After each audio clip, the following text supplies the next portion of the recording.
पृथ्वी के प्रमुख स्थल रूप।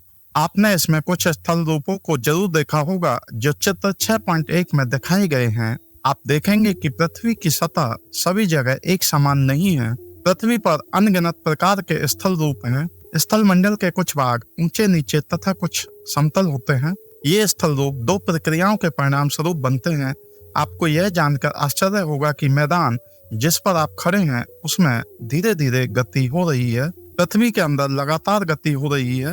प्रथम यह आंतरिक प्रक्रिया के कारण बहुत से स्थानों पर पृथ्वी की सतह कहीं ऊपर उठ जाती है तो कहीं धंस जाती है। दूसरी यह बाह्य प्रक्रिया स्थल के लगातार बनने एवं टूटने की प्रक्रिया है। पृथ्वी की सतह के टूटकर घिस जाने को अपरदन कहते हैं। अपरदन की क्रिया के द्वारा सतह नीची हो जाती है तथा निक्षेपण की प्रक्रिया के द्वारा इनका फिर से निर्माण होता है। ये दो प्रक्रियाएं बहते हुए जल, वायु तथा बर्फ के द्वारा होती हैं। हम विभिन्न स्थल रूपों को उनकी ऊंचाई एवं ढाल के आधारों पर पर्वतों, पठारों एवं मैदानों में वर्गीकृत कर सकते हैं। पर्वत पृथ्वी की सतह की प्राकृतिक ऊंचाई है। पर्वत का शिखर छोटा तथा आधार चौड़ा होता है। यह आसपास के क्षेत्रों से बहुत ऊंचा होता है। कुछ पहाड़ बादलों से भी ऊंचे होते हैं। जैसे जैसे आप ऊंचाई पर जाएंगे जलवायु ठंडी होती जाती है। कुछ पर्वतों पर हमेशा जमी रहने वाली बर्फ की नदियां होती हैं। उन्हें हिमानी कहा जाता है। यहाँ कुछ ऐसे भी पर्वत हैं जो समुद्र के भीतर हैं तथा जिन्हें आप नहीं देख सकते। कठोर जलवायु होने के कारण पर्वतीय क्षेत्रों में बहुत कम लोग निवास करते हैं। वहाँ का धरातल खड़ी ढाल वाला होता है तथा कृषि योग्य भूमि की कमी होती है। पर्वत एक रेखा के क्रम में भी व्यवस्थित हो सकते हैं जिसे श्रृंखला कहा जाता है। बहुत से पर्वतीय तंत्र समानांतर श्रृंखलाओं के क्रम में होते हैं जो सैकड़ों किलोमीटर में फैले होते हैं। हिमालय, अल्प्स तथा एंडीज क्रमशः एशिया, यूरोप तथा दक्षिण अमेरिका की पर्वत श्रृंखलाएं हैं जिन्हें आप चित्र 5.1 में देख सकते हैं। पर्वतों की ऊंचाई एवं आकार में भिन्नता होती है। पर्वत तीन प्रकार के होते हैं: बलित पर्वत, ब्रंसोत्थ पर्वत तथा ज्वालामुखी पर्वत। हिमालय तथा अल्प्स बलित पर्वत हैं जिनकी सतह उबड़ खाबड़ तथा शिखर शंक्वाकार हैं। भारत की अरावली श्रृंखला विश्व की सबसे पुरानी बलित पर्वत श्रृंखला है। अपरदन की प्रक्रिया के कारण यह श्रृंखला घिस गई है। उत्तरी अमेरिका के अल्पेशियन तथा रूस के यूराल पर्वत गोलाकार दिखाई देते हैं एवं इनकी ऊंचाई कम है। ये बहुत पुराने बलित पर्वत हैं। जब बहुत बड़ा भाग टूट जाता है तथा ऊर्ध्वाधर रूप से विस्थापित हो जाता है तब ब्रंसोत्थ पर्वतों का निर्माण होता है। ऊपर उठे हुए खंड को उत्खंड हास्ट तथा नीचे धसे हुए खंडों को द्रोणिका भ्रंश ग्रावेन कहा जाता है। यूरोप की राइन घाटी तथा बोस्जियस पर्वत इस तरह के पर्वत तंत्र के उदाहरण हैं। एटलस में दिए गए विश्व मानचित्र से उनकी स्थिति को देखिए तथा इस प्रकार की भू आकृतियों के कुछ और उदाहरणों का पता लगाइए। ज्वालामुखी पर्वत ज्वालामुखी क्रियाओं के कारण बनते हैं। अफ्रीका का माउंट किलिमंजारो तथा जापान का फ्यूजी जामा इस तरह के पर्वतों के उदाहरण हैं। पर्वत बहुत लाभदायक होते हैं। पर्वत जल के संग्रहगार होते हैं। बहुत सी नदियों का स्रोत पर्वतों में स्थित हिमानियों में होता है। जलाशयों के जल को लोगों तक पहुंचाया जाता है। पर्वतों के जल का उपयोग सिंचाई तथा पन बिजली के उत्पादन में भी किया जाता है। नदी घाटियां तथा बेदकाएं कृषि के लिए उपयुक्त होती हैं। पर्वतों में अलग अलग प्रकार की वनस्पतियां तथा जीव जंतु पाए जाते हैं। वनों से हमें ईंधन, चारा, आश्रय तथा दूसरे उत्पाद जैसे गोंद, रेजिन इत्यादि प्राप्त होते हैं। सैलानियों के लिए पर्वत के भाग उपयुक्त स्थान हैं। वे पर्वतों की यात्रा उनकी प्राकृतिक सुंदरता को देखने के लिए करते हैं। विभिन्न प्रकार के खेल जैसे paragliding, hang gliding, river rafting तथा स्कीइंग पर्वतों के प्रचलित खेल हैं। क्या आप हिमालय में स्थित कुछ ऐसे स्थानों के नाम बता सकते हैं यहाँ ये खेल खेले जाते हैं? पठार उठी हुई एवं सपाट भूमि होती है।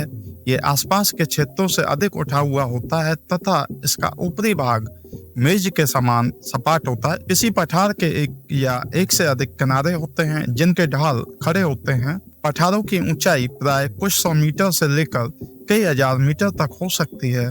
पर्वतों की तरह पठार भी नए या पुराने हो सकते हैं। भारत में दक्कन पठार पुराने पठारों में से एक है। केनिया, तंजानिया तथा युगांडा का पूर्वी अफ्रीकी पठार एवं ऑस्ट्रेलिया का पश्चिमी पठार इस प्रकार के उदाहरण हैं। तिब्बत का पठार विश्व का सबसे ऊंचा पठार है जिसकी ऊंचाई मध्य समुद्र तल से 4000 से 6000 मीटर तक है। पठार बहुत उपयोगी होते हैं क्योंकि उनमें खनिजों की प्रचुरता होती है। यही कारण है कि विश्व के बहुत से खनन क्षेत्र पठारी भागों में स्थित हैं।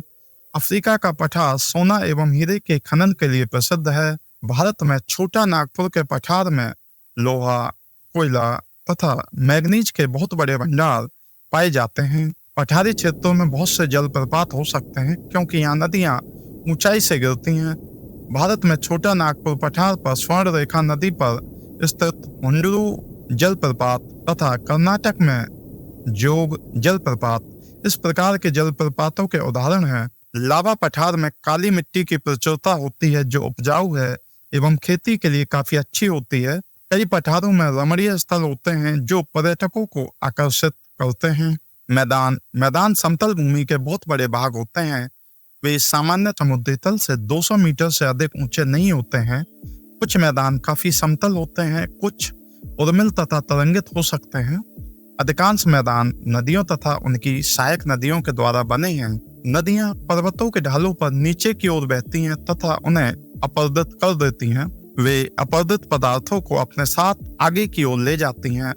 अपने साथ ढोए जाने वाले पदार्थों जैसे पत्थर, बालू तथा सिल्ट को वे घाटियों में निक्षेपित कर देती हैं। इन्हीं निक्षेपों से मैदानों का निर्माण होता है। सामान्यतः मैदान बहुत अधिक उपजाऊ होते हैं। यहाँ परिवहन के साधनों का निर्माण करना आसान होता है, इसलिए ये मैदान विश्व के सबसे अधिक जनसंख्या वाले भाग होते हैं। नदियों के द्वारा बनाए गए कुछ बड़े मैदान एशिया तथा उत्तरी अमेरिका में पाए जाते हैं। एशिया में स्थित भारत में गंगा एवं ब्रह्मपुत्र का मैदान तथा चीन में यांगत्से नदी का मैदान इसके प्रमुख उदाहरण हैं। मैदान मनुष्यों के रहने के लिए सबसे उपयोगी क्षेत्र होते हैं। यहाँ की जनसंख्या बहुत अधिक होती है क्योंकि मकानों को बनाने तथा खेती के लिए यहाँ समतल भूमि की प्रचुरता होती है। उपजाऊ मिट्टी के कारण यह भाग खेती के लिए काफी उपयुक्त होता है। भारत में गंगा का मैदान देश में सबसे अधिक जनसंख्या वाला क्षेत्र है। स्थल रूप एवं लोग स्थल रूपों की विभिन्नता के अनुरूप ही मानव विभिन्न प्रकार से जीवन यापन करते हैं। पर्वतीय क्षेत्रों का जीवन कठिन होता है। मैदानी क्षेत्रों का जीवन पर्वतीय क्षेत्रों की तुलना में सरल होता है।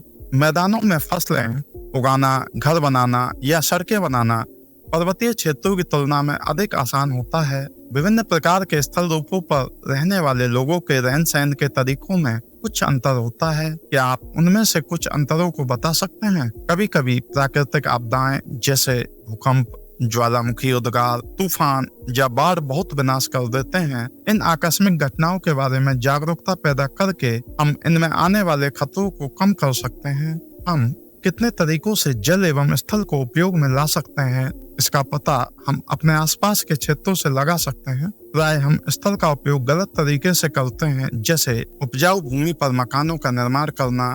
इसी प्रकार हम लोग कूड़ा किसी भी भूमि या पानी में फेंक देते हैं जो कि उन्हें गंदा कर देता है। हमें प्रकृति के इस महत्वपूर्ण वरदान का उपयोग इस प्रकार नहीं करना चाहिए। उपलब्ध भूमि केवल हमारे ही उपयोग के लिए नहीं है, यह हमारा कर्तव्य है कि हम आगे आने वाली पीढ़ियों के लिए भी पृथ्वी को सुरक्षित रखें।